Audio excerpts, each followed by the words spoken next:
Hello everyone, today we will learn about two topics in this video, and the topics are adaptations in plants of coastal regions and adaptations in mangroves.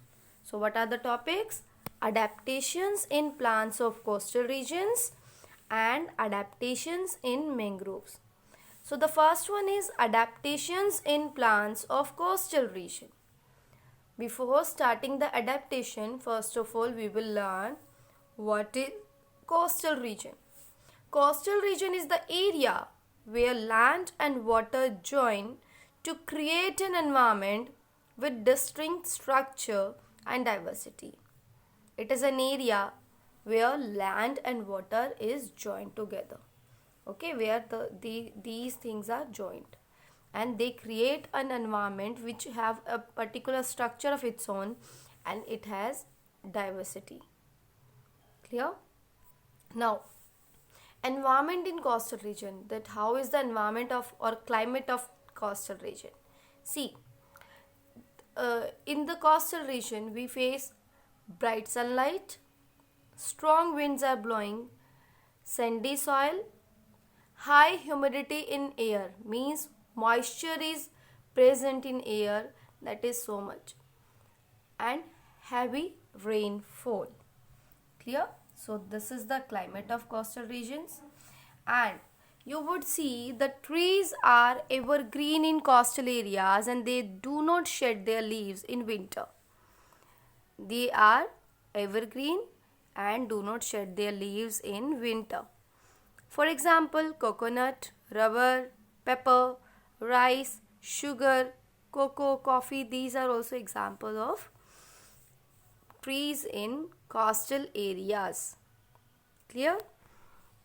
Now, coming to the adaptation part. Now we will learn adaptations in plants of coastal regions. See, first of all, starting with the stem. Strong flexible stem tolerates strong winds. See, the stem is so flexible and strong that it can bear the force of strong wind.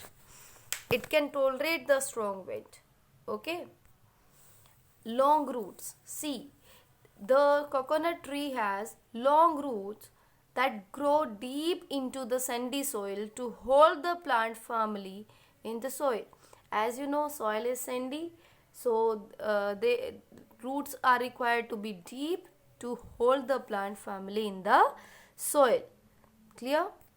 Now, coming to the leaves, as you can see, the leaves have so many long strips. Clear? The leaves have so many long strips. With the help of this, because of this, we can say it can bear the force of strong wind. And they have shiny surface that is not harmed by the strong sunlight, because it reflects the strong sunlight. That's why it happens. Okay, because of this shiny surface, they reflect the strong sunlight. Clear? Coming to the fruits, the fruits are large and they protect the seed, and whenever they fall in sea water, so they remain afloat, they start floating over the water.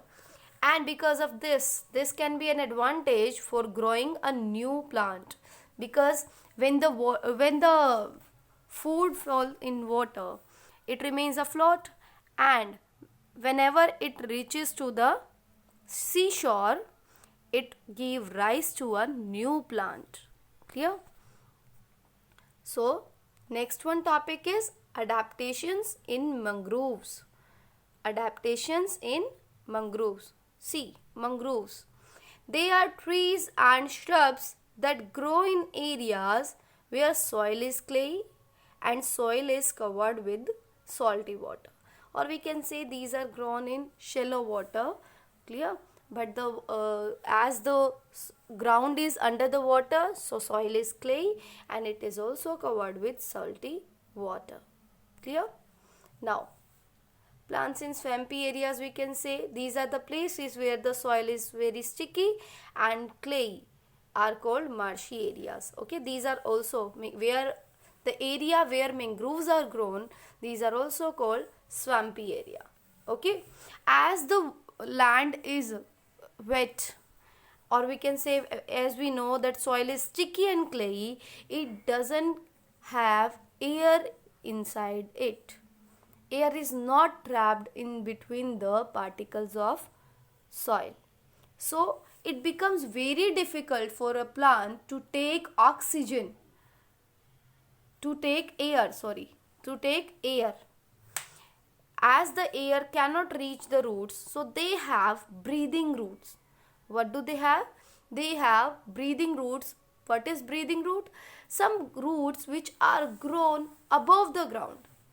Some roots grow above the ground for giving support to the plant and for helping the plant in breathing, in exchanging of gases.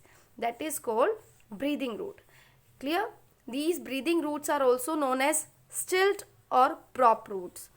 Stilt or prop roots are growing from trunks for anchoring plants firm to the muddy soil. See, it has two advantages of stilt roots. See, first one is it is giving extra support for breathing, and second is, as these are grown from trunk, so these help the plant to stand firmly in the muddy soil. Okay, as you know, soil is muddy, so it is difficult for a plant to just have a grip over the land. So these stilt roots or prop roots are helping the plant to stand firmly in the muddy soil. Clear? Example is Rhizophora species. They have these kind of roots, as you can see in the picture. So this is our topic, adaptations in plants of coastal regions and adaptations in mangroves. I think it is clear to you. So we'll meet again. Till the time, bye bye.